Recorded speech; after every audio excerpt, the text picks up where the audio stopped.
Gunung Gangsir ning Beji kene. Duitku wis entek dikene bayar rumah sakit.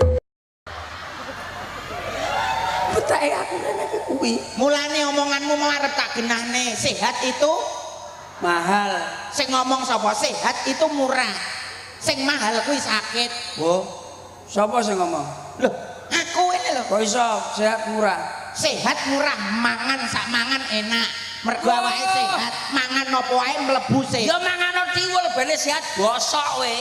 Mangan apa sehat? Mangan sehat ya 4 sehat 5 sempurna. Tapi kan enak mlebune. Lah saiki nek kaya awakmu wingi matang-matang ning rumah sakit. Mbok pakani iwak pitik ya ora enak. Mbok pakani bubur ya ora enak. Aku gumun aku. Impus larang. Sik tak mung kuwi aja omong. Gumun apa? Gumun aku. Panganan rumah sakit jane sing masak sapa kok ora enak belas. Ngono kuwi lho, sok ben wong rumah sakit kok sampe nggawa apa nggih restoran